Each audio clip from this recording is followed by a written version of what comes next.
నమస్తే మోసుకుమరి. జనసేన అధినేత పవన్ కళ్యాణ్ గారు ఆయన ప్రజల కోసం తను సంపాదించిన డబ్బులు ఇచ్చేయటం అనేది అది వింత ఏం కాదు.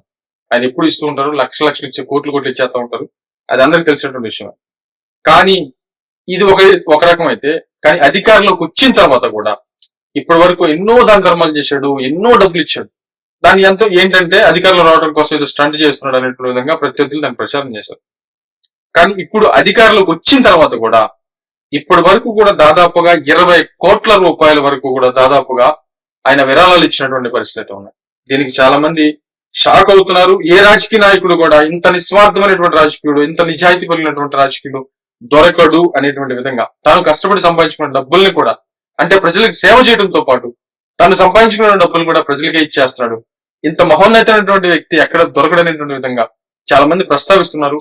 అంటే ఈ విషయం ప్రత్యర్థులకు కూడా తెలుసు, కానీ బయటపడరు అంతే. మిగతా వాళ్ళందరూ ప్రస్తావిస్తున్నారు. ఇట్లా కొన్ని విషయాలు చూస్తే ఈ తెలంగాణ, ఆంధ్రప్రదేశ్ కి సంబంధించి ఈ వరదలు వచ్చినాయి కదా, వాటికి 6 కోట్ల రూపాయలు ఇచ్చినటువంటి పరిస్థితులు అయితే ఉన్నాయి. ఎన్టీఆర్ ట్రస్ట్ కి సంబంధించి 50 లక్షలు, కొనిదల విలేజ్ కి 50 లక్షలు ఇచ్చాడు. అంటే వాటి మొత్తాన్ని డెవలప్ చేయడం కోసం. జనసేన పార్టీకి సంబంధించి ఇన్సూరెన్స్ విధానాలు వస్తాయి కదా, కార్డు సభ్యత్వ దానికి అనుకూల ఇచ్చాడు.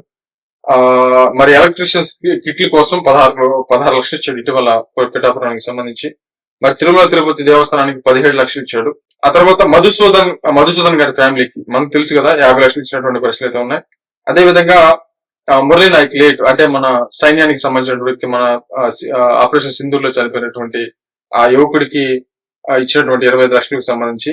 ఆ తర్వాత ప్లే గ్రౌండ్ కి ఒక 60 లక్షలు. ఆ తర్వాత హరిహర వీరమల్లి సినిమాకి సంబంధించి 11 కోట్లు వెనక్కి ఇచ్చేసాడు. అండ్ ఇక మోర్ చాలా, అంటే టోటల్ ఒక రకంగా చెప్పాలంటే దాదాపుగా 20 కోట్ల వరకు పైన, 20 కోట్ల పైన. అంటే ఇదేముంది, 1, 2, 3, 4 1 crore ఇచ్చాడు అంటే దాదాపు 20 కోట్లు దాటిపోయింది.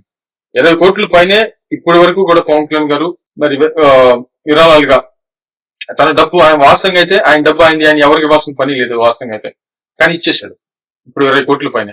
అధికారంలో లేకముందు అదే పని, అధికారంలోకి వచ్చిన తర్వాత కూడా అదే పని. కానీ జన సైనికులు చాలా మంది బాధ ఏంటంటే ఇట్లా చేస్తున్నాడు, ఈ ఇబ్బంది పడతా కూడా ఎందుకు ఇస్తుంటాడు అనేటువంటి విధంగా కూడా చాలా మంది ప్రస్తావిస్తున్న పరిస్థితి. ఆయనకే వ్యాపారాలు లేవు, ఏమీ లేవు, కానీ ఇచ్చేస్తా ఉంటాడు. మరి అదే అందరూ బాధపడతారు. ఇప్పుడు ఏదైనా ఒక సినిమా రిలీజ్ అయ్యి బాగా అయితే హరిహర వీరమల్లి ఉంది.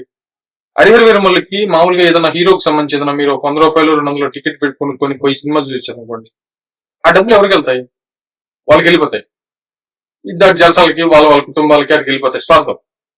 కానీ పవన్ కళ్యాణ్ గారికి ఆ సినిమా మీరు 100 రూపాయలు 200 పెట్టి చూడటం వల్ల ఆ డబ్బులు హరిహర వీరమల్లికి సంబంధించి ఆయన వెనక్కి ఒక షేర్, పవన్ కళ్యాణ్ గారు దాంట్లో షేర్ తీసుకుంటే ఆ డబ్బులు ప్రజలకి వెళ్ళిపోతాయి. అంటే మీరు వినోదంగా చూసేటువంటి డబ్బులు మీకు వినోదాన్ని ఇస్తూనే ఆ డబ్బులు ప్రజలకి ప్రాణాలకు వస్తాయి, కొంతమంది ప్రజలకి అన్నం పెట్టాయి.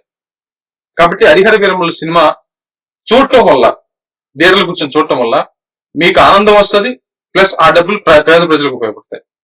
మరేమో తెచ్చు.